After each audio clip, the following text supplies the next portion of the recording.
empathize more now as a father. I do empathize more with the parents right now, but I look at my daughter and I'm so delighted. I'm 18 years away from this. I mean, or 17, right? I mean, there's time. I know time flies, as already said.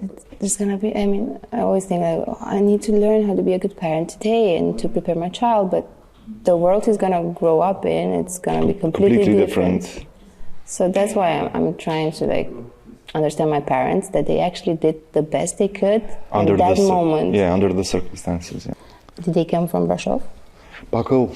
Bacău. I'm born in Bacău, in northeastern Romania. Yeah. Oh, okay. I just went to college in Brașov. Okay, I didn't know that. It was not on social media. God damn it. So tell me, how was it growing up in Bacău? Growing up in Bacău, I mean, are you born outside of Bucharest? No, I'm. You're from Bucharest? I'm from Bucharest. People call me vanilla because all the ecosystem players, like they come from outside Bucharest to build like communities here and then go back and grow their other communities. And I've had 2 investors tell me, "Oh, you're so vanilla." I'm like, okay. So yeah. I hadn't heard that expression. It's very different growing up it was very different growing up in a small city, but I think in a positive way. Mm-hmm. First of all, it was extremely safe. Growing up in Bacău, we always had this image about Bucharest and about people growing up here that it's unsafe, it's crazy, lots of small crime happening, like pickpocketing and stuff like that. So those were kind of the urban legends that we had about Bucharest. But there was this period, I don't know if you've discussed this with anybody else, but a lot of people have, or my age, have experienced it. Our parents moved at the end of the 70s, beginning of the 80s. They got allocated their jobs, right, by the communist regime in these small, medium-sized cities around the country, and you didn't really have much of a choice. It wasn't like right now everyone wants to go to Bucharest and Cluj and Iași and Timișoara, like you went where you had to go, which created this kind of layer of young professionals in that period, settling in those cities and trying to make their life the best they could under those circumstances. But smart, energetic young people typically.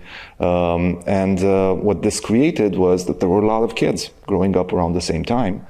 And you always had in the small cities, so outside, Bucharest, in the small cities, you always had like these two or three maybe amazing schools, 2 or 3 amazing high schools in the cities and the 90s is still a period where, teachers were doing their job because they love teaching.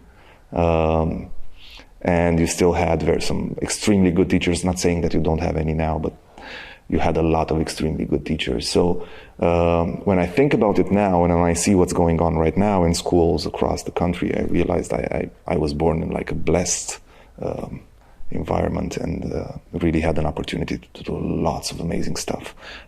Lots of extracurricular activities, also sports. I used to be in a theater group when I was a kid. Yeah, I mean, we had I was, to some of the best schools in Bacău and learned a lot. Had very good friends. It was great growing up in a city like that. Although, as and I think a lot of people know, there are a lot of shortcomings to growing up in the 1990s. Economical ones. Of course. You're not blind to everything bad that happened. You're just looking at the positive stuff from your childhood. Of course. I mean, you're a kid. You're enjoying life anyway. But it was good to be in this kind of, I wouldn't say it was a bubble, but a safe environment. I would walk to school since I was 7 years old. From first grade, I would walk to school and back alone. Nobody was babysitting me at home. I came back home when I was 7 and I was, fixing up my own, something to eat and taking care of my own schedule.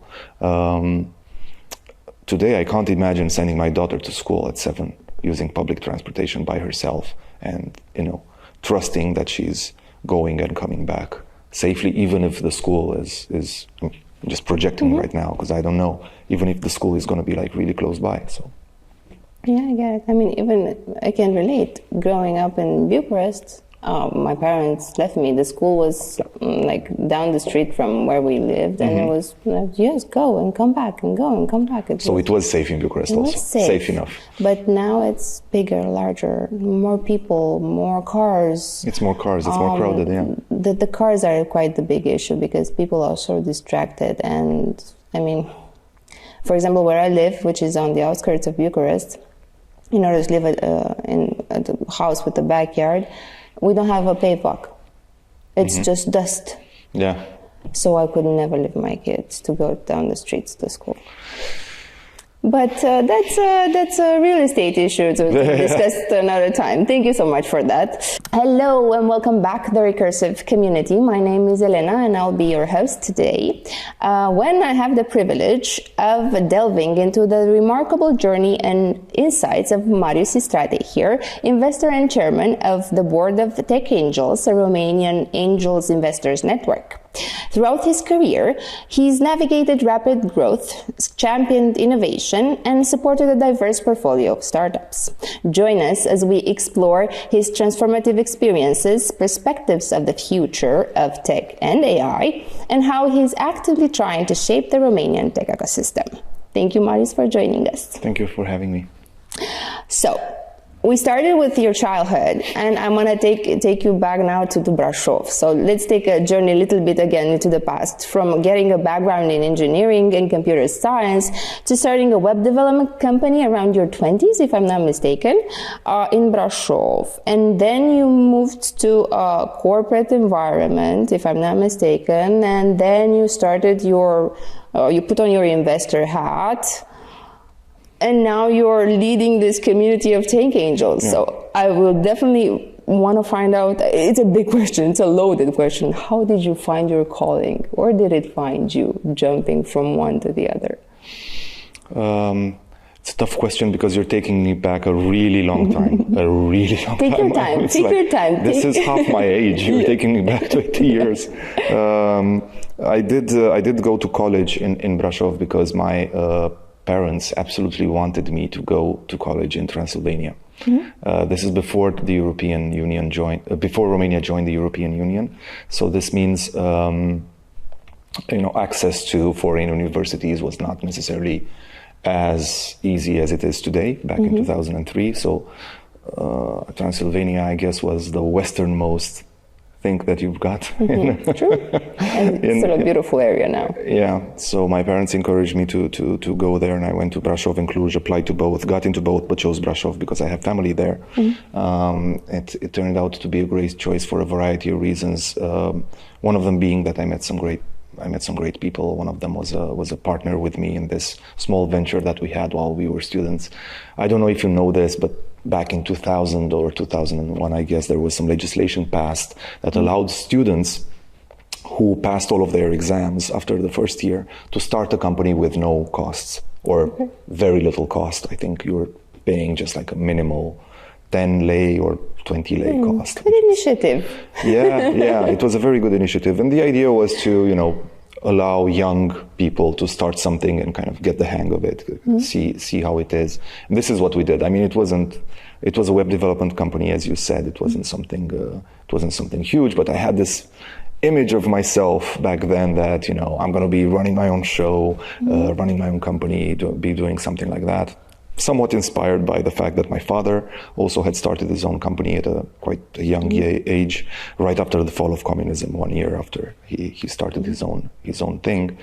And he also encouraged me. We actually started the company with $1,000 each from our respective fathers, so to get the equipment that we needed. But things kind of changed for me in the fourth year of studies when I had a scholarship in France. So I had the opportunity to go there for an internship. And I learned how to work during my stay there. Plus I learned French. I landed in a part of France where nobody spoke English. So all of my studies in English up to then became completely useless. And my Romanian was actually more useful than my English. I came back from there with a lot of respect for how people actually work. I'm not talking about running your own small gig with your university colleagues, but really giving it your all. And I realized that I need to be in an environment where I can learn not just the job, right? Because you learn the skills, but learn how to work and how to work together and how to work with many other people. And I think this is what Pentalog actually did for me. Pentalog was the only French company in Brașov, if I'm not wrong, but we had the opportunity to there to work on some amazing projects, international projects with colleagues, especially from France, right? Because French company, I was speaking French by that time. So I had the opportunity to do that, and then it's sort of it's a cascade of events that leads me to the startup world around 2012, 2013. I became the leader of one of the companies in the group called Skill Value that was doing IT recruitment and IT assessment of skills. And I started to network and to get in touch with lots and lots of startups and understand what that generation of entrepreneurs was thinking, who they were, how they were thinking about building their business. And it's like flexing a muscle. After you meet tens, hundreds of startups, at some point you start recognizing the ones that have potential. And that's how I came across UiPath, kind of wedged myself in there because there wasn't a job for me, but I absolutely loved the team. And I told the founder, Daniel Dines, that I want to join them. And that worked.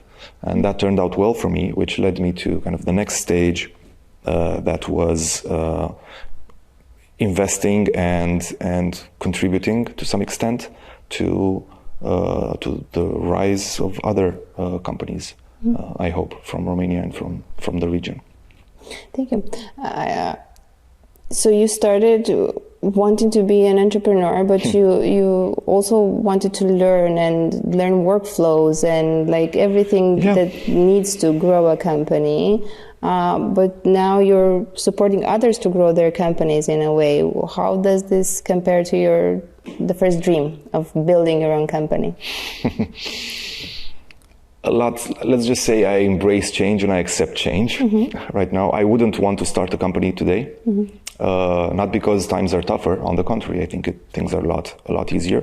But I'd like to think I know myself a little bit better, and I know what my strong suits are and what my shortcomings are. It was a dream, and it was quite naive in my experience, on my behalf at least. It's just what I believe right now, that you need to go full circle. I think you need to see all facets of work in order to truly respect, as an entrepreneur, to respect what other people are putting in for you. I've been a follower. I've been a follower of great leaders, and I know the kind of energy and passion and the number of sleepless nights it takes to help build something great. And being a follower has actually allowed me in my job today to better evaluate founders and how they treat their followers. I don't believe in this idea, and I sometimes hear people, and I don't want to judge them, but I hear them say, I've never worked for somebody in my life. Well, too bad. You should work for somebody great, right? I'm not saying I lack respect for entrepreneurs. I obviously respect all of those people who for tens of years have built businesses and serial businesses. I have nothing but respect for them. But even when you say that, it does sound a little bit weird for me. How about your customers? Do you not work for your customers? Yeah. Do you not work for your shareholders? Do you not work for your employees ultimately? Because I know as a CEO and as a leader of a company, when I was at Skill Value, my greatest fear, if you wish, or my worst nightmare was, how am I going to pay the salaries? How am I going to pay the suppliers? How am I going to ensure the cash flow? That's part of an entrepreneur's life, right? So you are working for other people, essentially. But I guess the tagline of, I never worked for anybody else in my life, just sounds great on camera. Well, I've worked for some great people in my life. I hope that sounds great on camera also. It does, and I empathize with what you say. I was an entrepreneur in the e-commerce field for 3 years, and I understand that you sort of need a little bit more craziness that I'm willing to actually take out of myself. My energy, it's consumable. I don't know. Yeah, thank you. How did even this experience as a young entrepreneur shape you and change you as an investor now? You touched upon it before, that this has shaped you, but I want to dive in the direction of investing. I didn't, obviously I didn't start this road thinking I was going to end up an investor, but I was smart enough to figure out around 2013, 2014 that, if the role of each player in this platform that is, the startup world. I sort of looked up with envy, towards people working in investment, thinking, they get to make the choices, they get to choose who passes to the next milestone and who doesn't. I realized afterwards it's not that. It's more like a sign of confidence and an economical bet that you're making. And I've learned a lot about the domain. To be frank with you, I don't think my initial experience as an entrepreneur had a lot of impact over what I've learned over the past 10 years, but my experience at Skill Value and my experience at UiPath definitely had a tremendous amount of impact on what I learned and what I experienced through what I learned, through what I experienced in what I've been doing since 2020 as an investor. And it's, and of course, everything I've done since 2020 has also kind of modeled me to the point where I do have a thesis today, and I do try to stay consistent and stick to that thesis. Even if you weren't for a long time an investor, I still think that professionals have this entrepreneurial mindset, and you had this baggage with you at all the corporations that you've been part of, in a way. Yeah, there is that. Of course, once you've led a business like I have with Skill Value, once you've had that responsibility, which was for tens of people, and and then with the UiPath, an even larger team.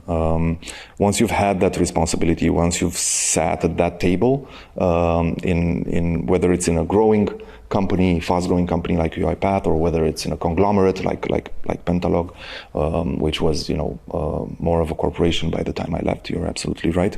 When you've done that, it does impair on you the importance of the decisions being made at that leadership table. So you understand what's going on through founders' minds. You understand what's going on through the leaders' minds.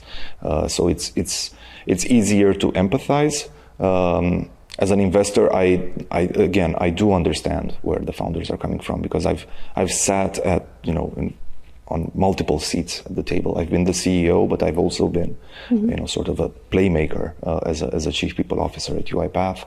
I've been the employee taking the orders. I've been in all of those seats. I've been the customer, and I've been the supplier. So I understand all of those roles, and it does help me in my interactions. And I do like to believe that one of the things that people appreciate about working with me today is that I'm capable of asking questions from some angles they haven't really thought of up to now. So I think this, all of that has contributed has been a build-up to having that understanding that I have today.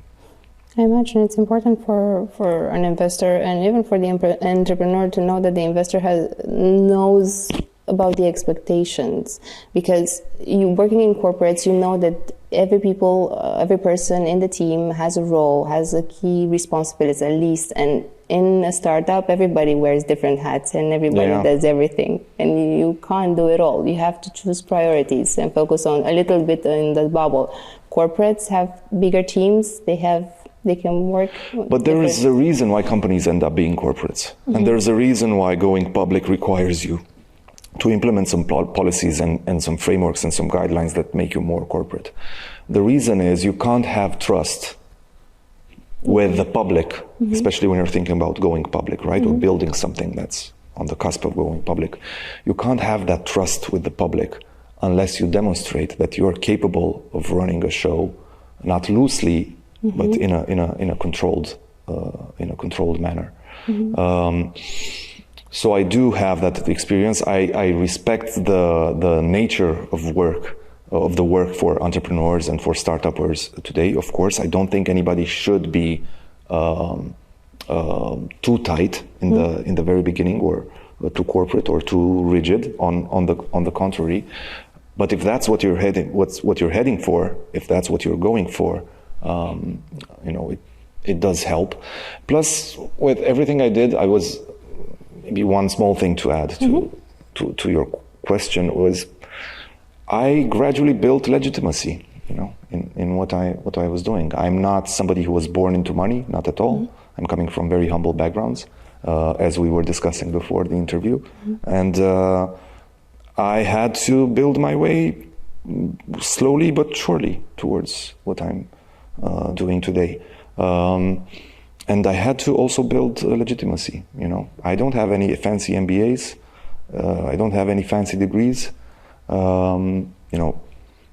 UiPath is a great name, but a lot of my experience, 17 years of my other experience, is built prior to that. And everything that I've learned helps me in my work today. So I gradually built, all this to say, I gradually built towards this, and I do think it helps me in my work with the companies I invested in today, because they see as they work with me, this is not just a guy who did HR at UiPath, right? He's somebody who's, been an engineer, led a team, had to deal with customers, had to hire people, had to fire people. So I've seen all of these things. You said something about you don't have a degree. What do you think about education? What if your child came to you and said, Dad, I don't want to study, I don't want to go to college?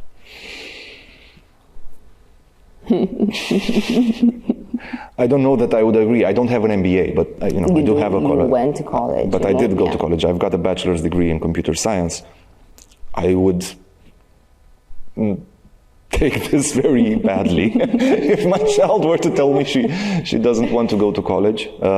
Look, I don't believe in the myth of the college dropout. I simply don't believe it. I mean, I know Bill Gates dropped out of college, but he dropped out of Harvard.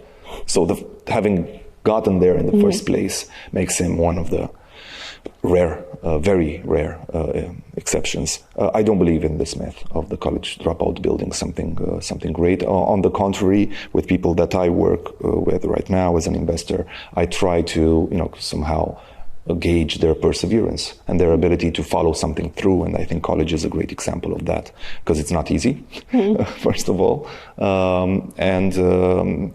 Second of all, because it does take a certain amount of course, of grit, of perseverance. So I'm not going to say I don't have any respect for that, but I'm going to say I'm going to politely decline to collaborate with people. Plus, if you look at my thesis and what I try to do, I try to work with serial founders, people who have already learned some lessons from the past, and dropping out of college in the second year and starting your own business does not automatically make you somebody who already has passed a milestone and is just that you're dedicating your time to that venture. Having dropped out of school is not going to make you a better founder, not in your early 20s, in my opinion. Of course, there are going to be exceptions to this. Of course, there are going to be people who create amazing things, and but I have to decide what to do with my own money. I'm investing my own money. I'm investing my family's money. Yeah. So, it's already risky as it is. I'm going to limit that risk by not taking up some startup that's started by a college dropout. And then whether or not my daughter chooses to go to college is obviously going to be her choice. I'm going to encourage her to do so, but how much can you do I don't know. She's very young. Yeah, she's at a very young age. My wife is sometimes joking that I'm already planning her doctorate, which I guarantee you I truly am not. But I do realize that, and I hope she'll realize this, she's going to have some opportunities that I did not necessarily have while I was growing up, and not for the financial reasons, but rather because, I grew up when Romania was still not part of the EU. We had barely joined NATO after I started college, I think 2004. I started college in 2003. The world I grew up in as a kid and as an adolescent was very different from what Romania is today. So obviously, as a parent, you don't want your kid to squander the amount of, just the opportunities that are there. Ultimately, also as a parent, you do have to accept that after a certain point, it's the kid's choice. After what, 25 or 30, right? Mm-hmm, yes, I completely agree. As a boy mom, I agree.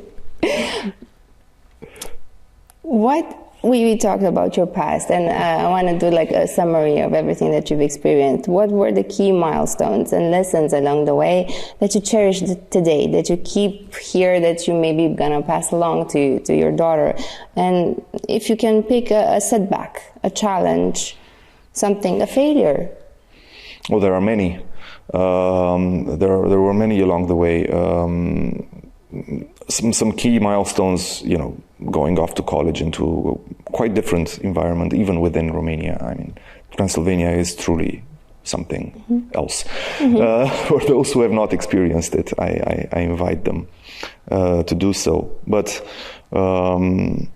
I had to give up my own company at some point. I mean, one of the more stressful periods for me before UiPath was when I started working. I actually had kind of a full-time job and 2 part-time jobs in parallel.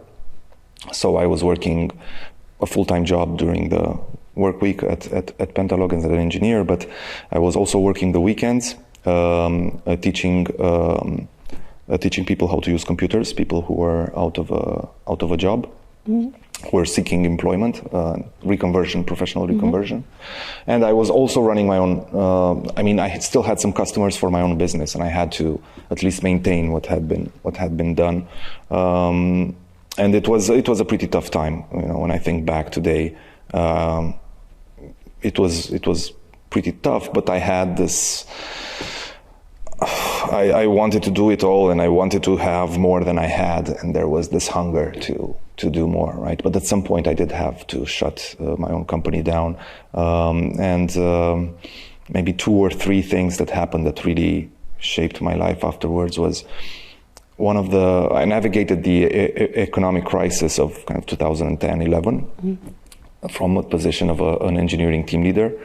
And at some point, this amazing project we were working on got, not canceled, but let's say it ramped down significantly. And it had been like a bonanza of 100, 120 people or so working on this project, hired across multiple sites in Romania. And, despite it being difficult, it was an extremely fun project because we were learning a lot. And we wake up one day and it's ramped down from 120 to 18 people, 18, okay, in the space of a few months. And what happened and what kind of turned me towards a career in HR afterwards was that for various reasons, people were not taking responsibility for what was happening. Some reasons were justified, some were not justified. And, to quote a very famous Romanian politician, I just filled a void in that context of, talking to people and explaining to them what was going on. I think I was in a more privileged position because I didn't have family back then. And the risk was different for me. I mean, obviously I didn't want to end up without a job, but I had colleagues who had families, who had mortgages, who had stuff. So, you end up talking to people and realizing, all right, so if this project goes down and if we don't find something else to replace it with, this person is going to be out of a job, or it's going to take them too long to find a new job, because it was kind of a niche technology that we were working on. So not something where, I know we think in IT you're going to find a job like that. Well, it depends what you're working on, right? Sometimes you are going to find a job more easily than in other domains, but sometimes it's going to take you like 6 months or 9 months or even 1 year to find the right kind of company to work for. Anyway, so yeah, I found myself doing a lot of explaining to people. I figured out, being truthful and being empathetic, is something I can do. And I started asking myself the question, why was there a void when there was trouble? And why aren't we doing more in some of these areas like, HR, marketing, sales in companies to be able to circumvent situations like this, where you've got a huge project kind of going down in flames. I didn't get all the answers right, but then I got to know more companies during my tenure at Skill Value, got exposed to a lot more companies, startups, scale-ups, corporations also, so how they were navigating this. And I think gradually I built this sort of 360 degrees understanding of how a business is run. But it took some painful lessons along the way I obviously cannot comment on all of them. But I can tell you it wasn't easy. I was really frustrated, extremely frustrated a lot of times, either because, some of the work we were doing on some of the projects I felt was undervalued, or that, customers or people, let's say, we were working with at times were being unfair, right? And I've got, it's the one thing I've got that really pulls my trigger and really gets on my nerves is being people in your face being, unfair or obnoxious. So, but that does happen. It is part of life, and you need to learn from that and deal with it and move on. But I've dealt with several episodes of that, and I think maybe the key takeaway for me was what kind of leader I don't want to be. Yeah.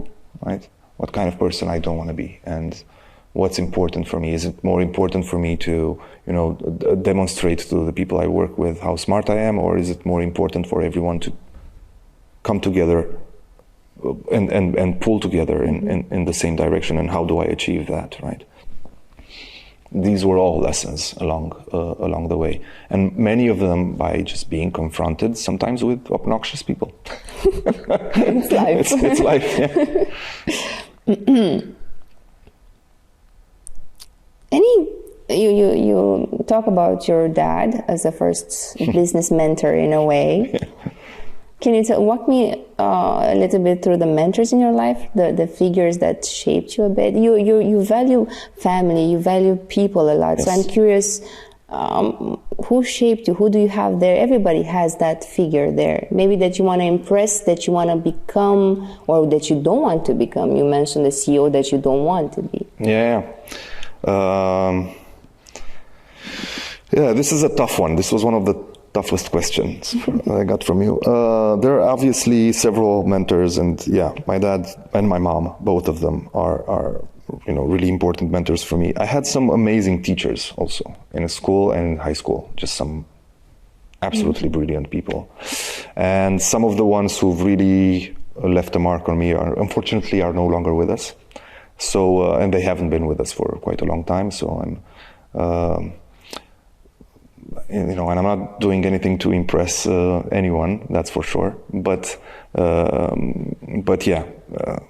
can think of some people who were really instrumental in my life, and not as business mentors, but as humans, as people who imparted, this wealth of experience, if you wish, about what it means to be a decent human being.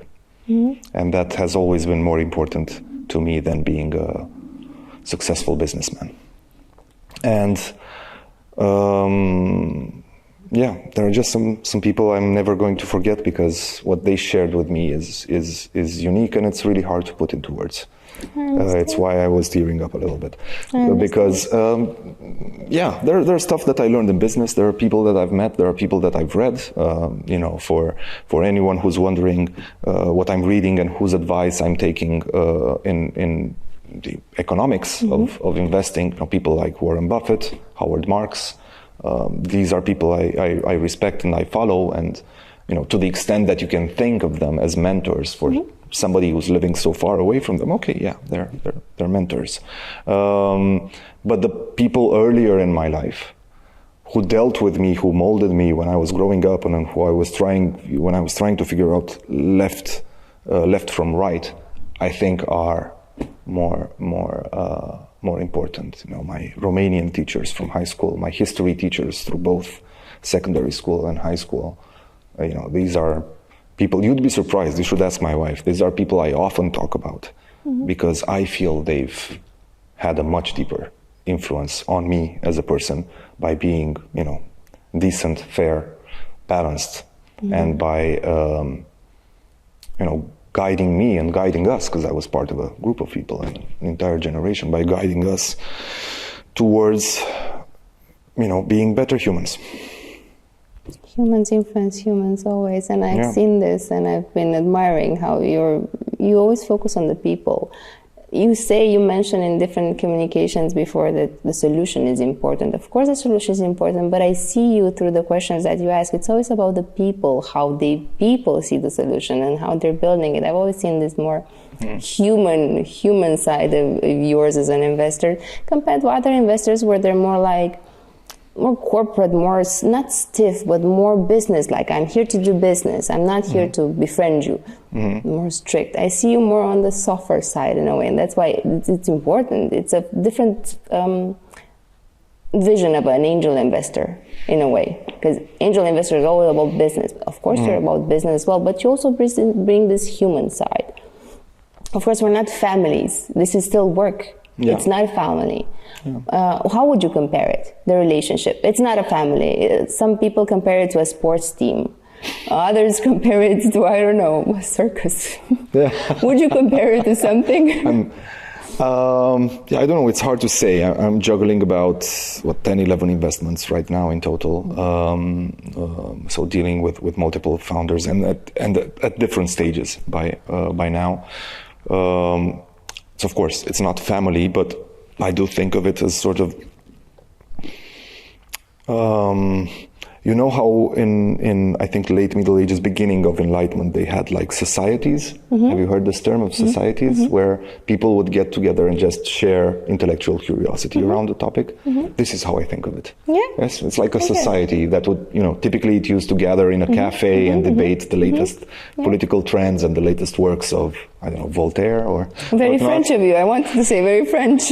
But I think it started around the same time in Italy also and everywhere. So this is what I'd rather compare it to, this community, right? Because we love the word. Community. We love the word. But society, then we could trademark that.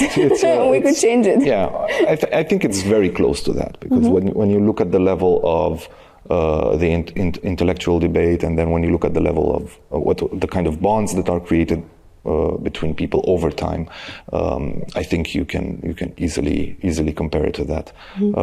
That's the kind of relationship. It stimulates me intellectually. Working with the people I work stimulates me intellectually. I like working with people. One of my best indicators of whether or not I want to work with a person is during the first 30 minutes or 60 minutes I meet them, what kind of questions they bombard me with and what kind of knowledge they want to extract from me. Because for somebody who gets to know me and meet me, not that I'm a very important person, but I have very little time. I'm just one person. So if we meet and if I'm spending some time, it might be the first time and last time we see each other, right? So it's interesting for me to evaluate whether people realize that it might be the last time they see me, and it's kind of interesting for me to see what kind of questions do they ask? What do they want? Are they capable of extracting relevant information from me for what they need? And obviously some people do and some people don't.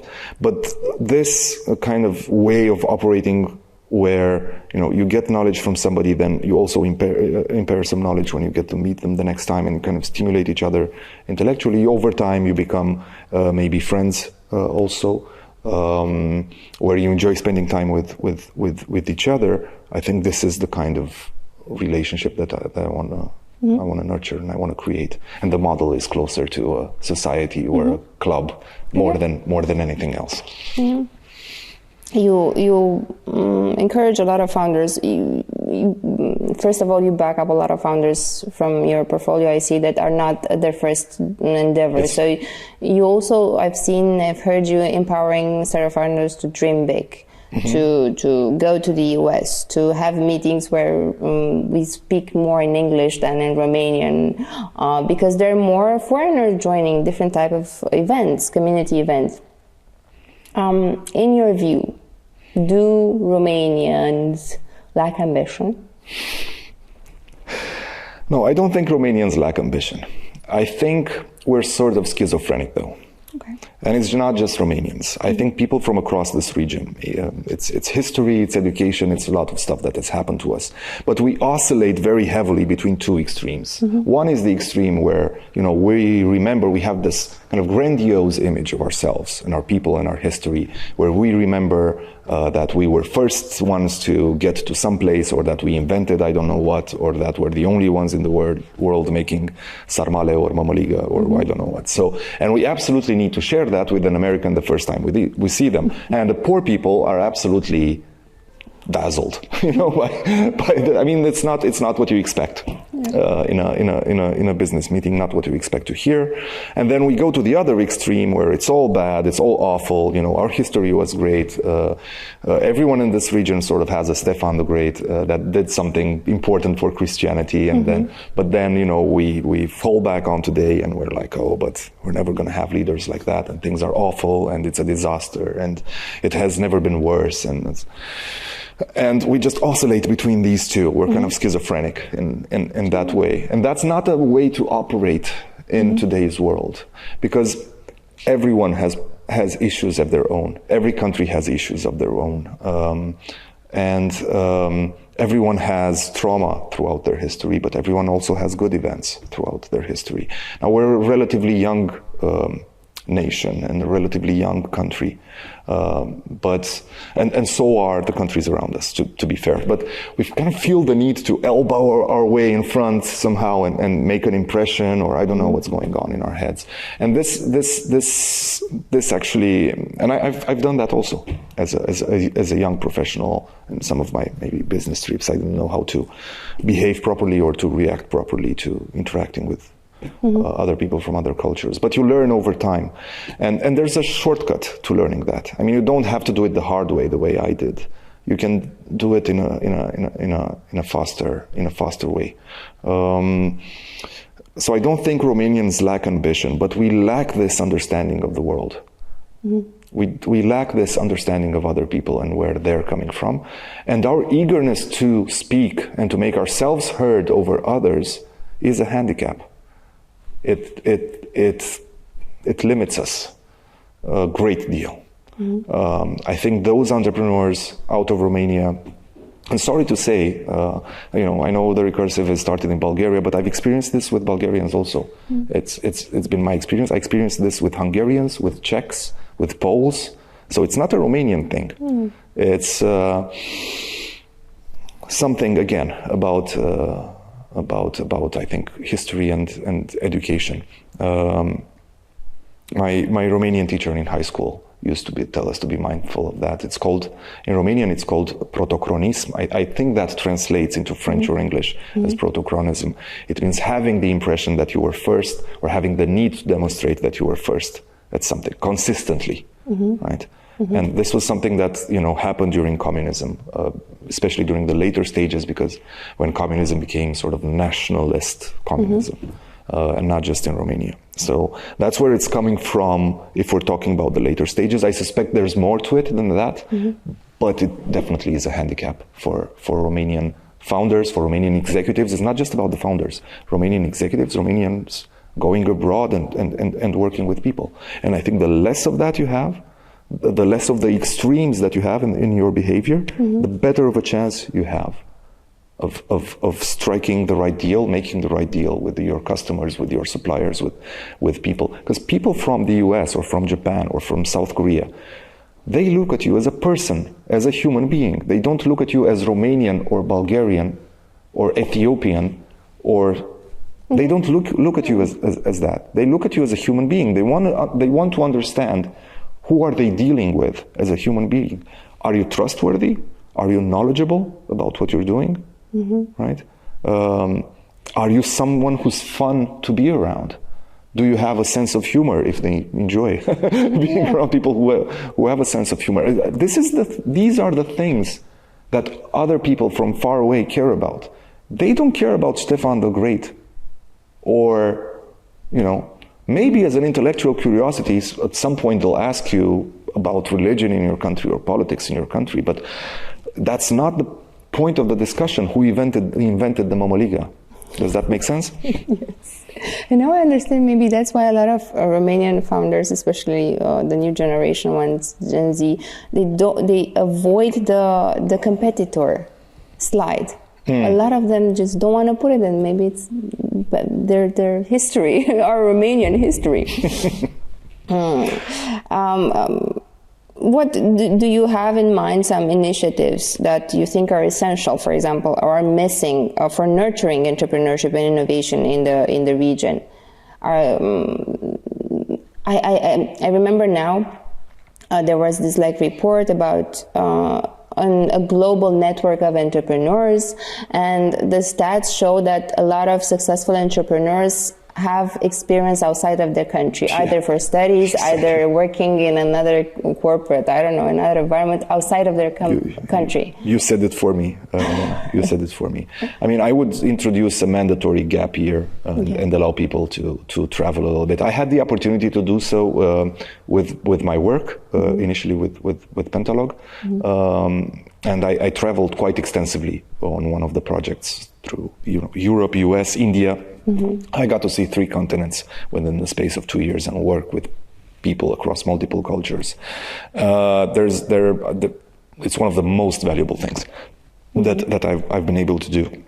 And I would strongly encourage anybody to do something similar. Now, there are multiple ways to do it. One way is, pick up your gear and go for a few months traveling through Europe, maybe buy a train ticket. I also did that when I was towards the end of my tenure as a student. Buy a ticket and just wander off a couple of weeks through Europe and get to meet people. That's the basic way of doing it. But if you work for the advantages of working for a corporation, again, do not underestimate the advantages of working for a corporation. You're going to get to travel, and being in a corporate environment helps you have a better understanding of what's going on around you.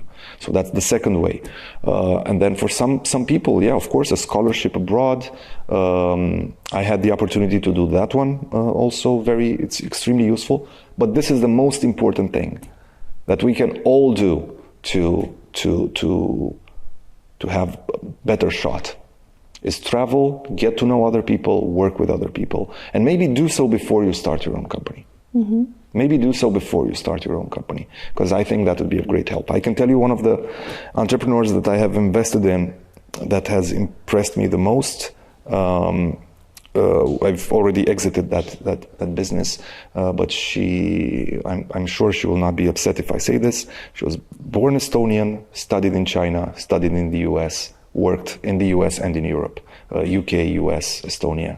This is somebody who's cultured, and you can just see it. You can just see it, Elena. When you talk to somebody who's cultured, who's smart, who's both of those things, it's an instant pleasure to work with them, right? How do you get there? You expose yourself. You expose yourself to those cultures by all of these various means. Studies, traveling, working, all of them. I heard you say she. What's her name? I need to find her, the Estonian founder. I don't, is it okay to say it? Of course. Her name is Mari Joller, and she's the founder of Snackable AI. Okay, cool. I definitely want to see who are you talking about. Yeah. So, looking at your development in the ecosystem, we've noticed that you're a people's person. You're energetic, you're sociable, you back up founders that dream big, that are not at their first journey in the ecosystem. Your portfolio, Parol, FlowX, Romania Insider, which was a surprise, OxidOs, is quite diversified. We know about how you shaped up, but what are you looking in the people that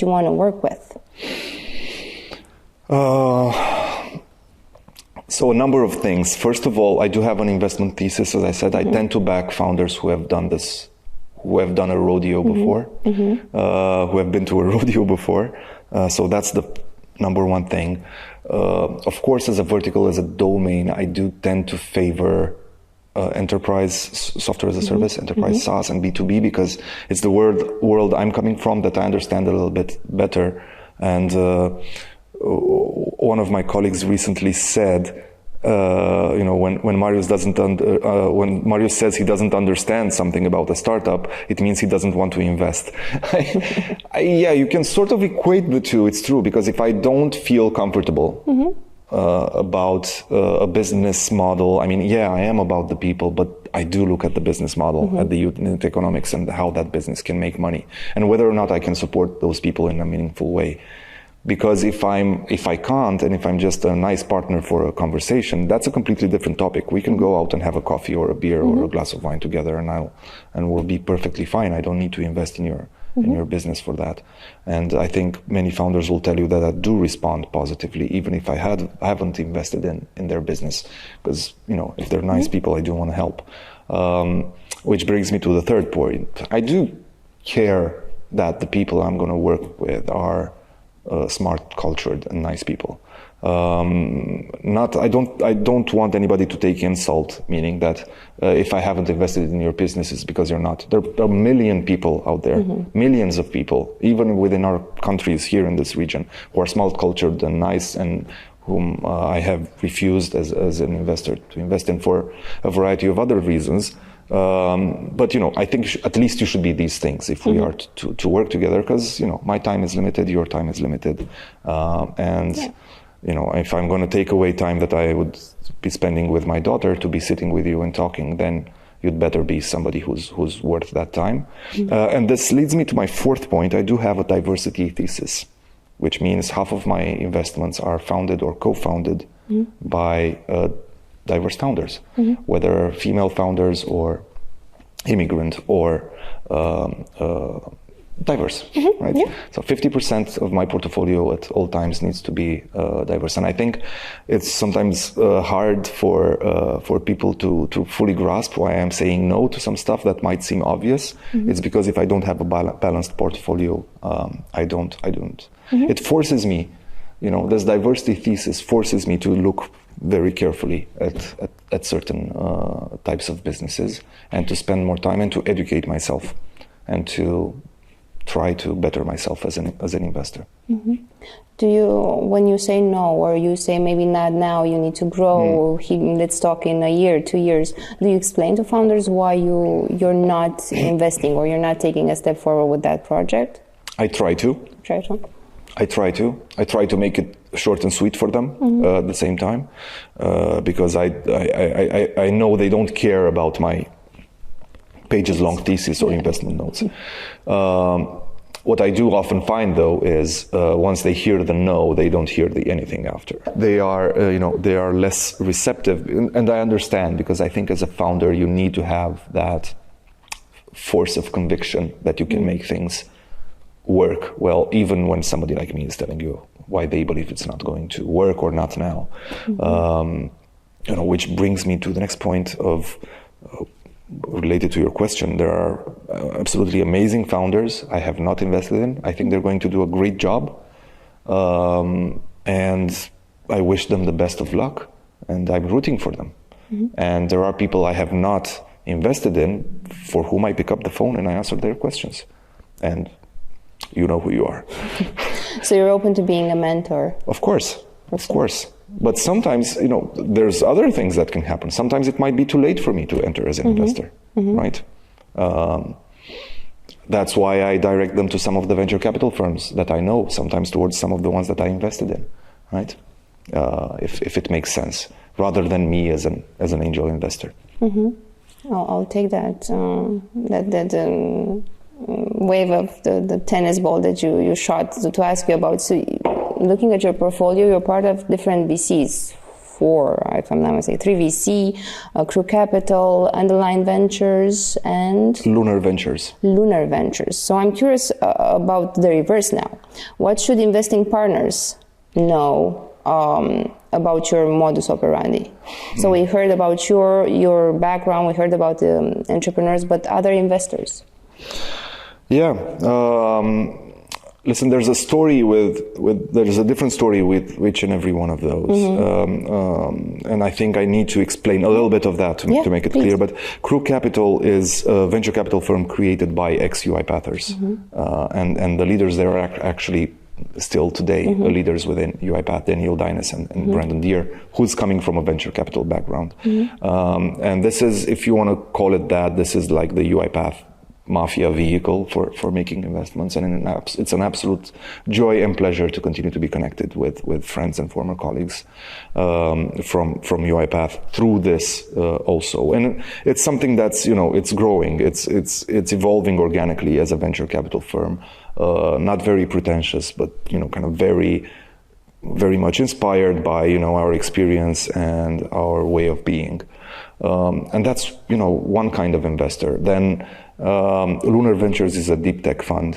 I met the team there. I was just genuinely impressed with their knowledge and their way of thinking about where technology is going. I'm still an engineer and I'm a technologist at heart, and I care about these things. So that was my reason for investing, and I'm actually an LP in their second fund now, and a big supporter of theirs. I think they're doing an amazing job.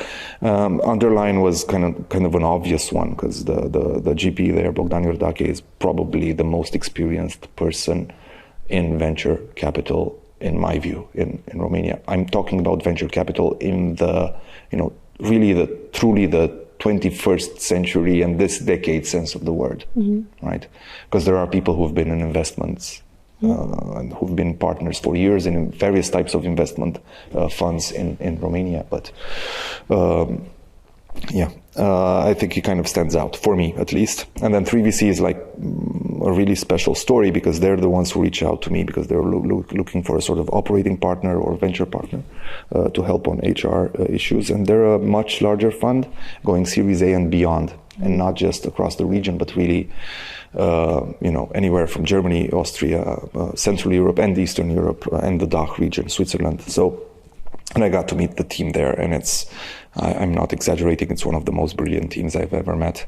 And I dare you to look across Europe for funds that have a similar structure of their partners team, right? That truly stand for what they say they stand. With 50% female team, with people representing almost all of the countries that they're trying to cover within their team. Austrians, Latvians, Italians, Romanians, it's like Hungarians, Slovaks, it's like Czechs, everything. So I dare you to find another venture capital fund with a team that is as eclectic and well built as theirs. And beyond that, we just got to know each other, because working with them as a venture partner or operational partner, if you will, on HR related topics, I just got to know the people, and we just get along. So I became an investor in their second fund. And they're also investing Series A and beyond, which is more of a personal, where I feel more of a personal connection with the companies. It's the stages, these are the stages I've experienced with UiPath. It's a time of scaling, and I enjoy that journey. Not because I'm nostalgic, but it's just really great. And of course, I want to contribute to increase our graduation rate and have more Series A companies in Romania and the region. But at the same time, I do get a knack out of working with companies who've already done a Series A or a Series B, and I'm gonna, if I have ways to contribute and to provide something meaningful to those companies, I will do so. And this fund definitely has provided that for me, and the pleasure of working with some amazing people. Now, if we're looking at how do I choose what to invest in terms of venture capital firms, I ask myself two questions. Of course, I still ask myself the question about the team, just like I do with founders and what they're able to create around them. Who's the team? What can they do? What kind of people are they? But the important thing is, why am I asking myself this question? Because I'm going to be introducing these investors to people I work with. I'm going to be introducing the people I work with, the entrepreneurs, to some of these investors, right? And I need to figure out, and this is a puzzle I need to solve for myself. Can this work, right? Can these people work together? Does it make sense to bring these people together? And there's a lot of probing that you have to do to figure that out. But ultimately, the question does become, when I put the people that I work with together in the room, will they be able to spark, the greatest possible conversations and get along sufficiently well? Am I creating enough diversity of opinion, but not so much that it really breaks the, breaks the group if I bring the people together in a room, which is something I sometimes do. And again, to your question about how, investing as an LP in a venture capital firm is also an economical choice. There are simply things that I'll never be able to do as an angel. I have a limited bandwidth, and I do want to be exposed to some businesses that I would otherwise not be exposed to. Crew Capital invests mostly in the United States. Lunar Ventures does just deep tech, but across all of Europe and the UK, right? All of the European Union and the UK. Sorry, I said that to our British colleagues, like they're out of Europe, they're just out of the EU. But I wouldn't have time to do all of that. So that's why I chose to invest. So there's also this economical factor. Some things I'm just not going to be able to do. They, as a team, this is what they do. And I trust them to do that. It's again keeping your portfolio, your experience balanced in order to have that equilibrium, but also to grow yourself. What do you consider to be your most rewarding aspect of your work as an investor? I'm going to start with a joke that my wife made when I told her about... First time I was asked something like this, and I think she was in another room, and she heard me ask the question out loud, and she was like, "The money!" It's an important factor, and I don't want to be a hypocrite. The reason why I do what I'm doing is also because I believe I can make money out of this. But that money is sort of, a recognition that you're doing something right. Now, I'm obviously at a stage in doing investments where I'm kind of at the bottom of the J curve because the cash back in has not kicked in yet, and it's a long cycle, as many people know. You have to think in cycles of like 7 to 10 years before you see some returns. So, I do. When you're thinking 7 to 10 years, you do have to take pleasure in doing what you're doing until you actually reap the rewards. My greatest reward right now is just meeting people, meeting people, and a lot of times, I believe even you probably cannot imagine this. I actually have, this kind of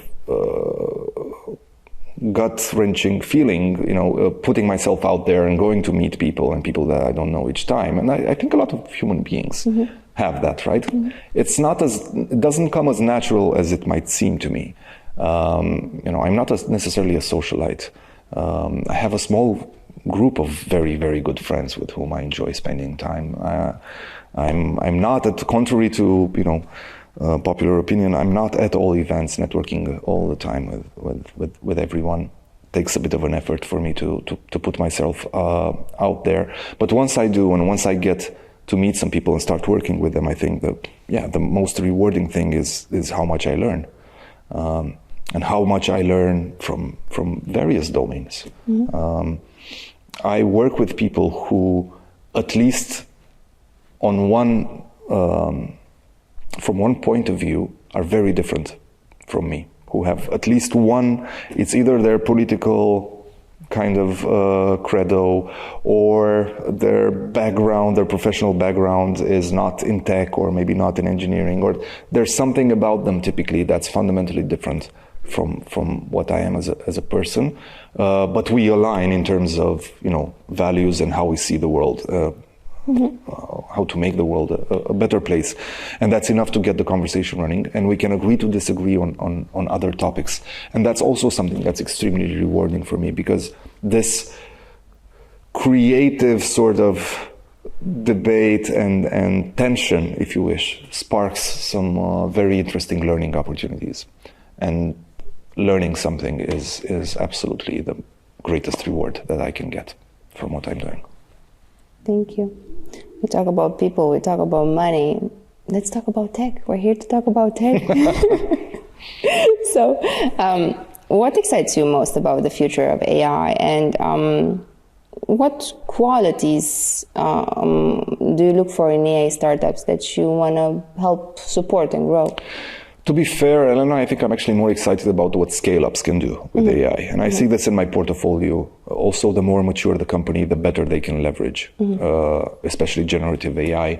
If they already have a foot in the door of an enterprise, or more than a foot, maybe they have half a body within an enterprise, it's going to be a lot easier for them to prove the value of AI. I think what really gets me excited about this is what we don't yet know about the impact of AI. But I will remind people that, even myself, during my 20 years working in tech, I've seen this movie 2 or 3 times before, where it's here. It's going to solve everything. Healthcare, cure cancer. It's done. It's basically done. It's like we're like on the cusp of it, right? And it hasn't happened. So, before counting ourselves lucky, and before counting on the fact that we have solved all of these things, I'd actually like to take a look at the more mature companies. When I say more mature, I mean scale-ups. Companies that are already doing some millions ARR. Companies that, again, already have a foothold within enterprises, within the public sector, within large organizations in general. Because there you have the opportunity to build a relevant conversation about the use of technology. It's not, I created some marketing copy, I put it out there and let's see if somebody wants to buy. It's not that. It's, you have an opportunity to really see if you can solve a pain by leveraging AI in the shape and form that we're talking about it today. So that gets me excited, and fortunately, 3 of the companies I have in my portfolio are more advanced, and I'm seeing with them what kind of conversations they're having with their customers, whether it's fintech or in retail or in other domains, what kind of sort of the needs are. So that's exciting, and for just like really up and coming and emerging startups. It's hard. It's a little bit hard to say. The hype is there right now. I'm not a hype follower generally. I do invest in companies that now leverage AI or had this idea from the very beginning to leverage it. But I didn't invest in them because they had the word AI in the title. That was not the purpose. I invested in them because I thought the vision of the founders was great, and I thought that they could accomplish that vision, incidentally, with AI. Besides tech companies, I saw in your portfolio that you also invest in media, and I want to bring these 2 topics together. Why isn't media a dying business when taking into account AI? AI is going to kill media, it's going to take control of everything. What's your take on that? I should be asking you that question. Well, you're an investor. Yeah. I want to see your take.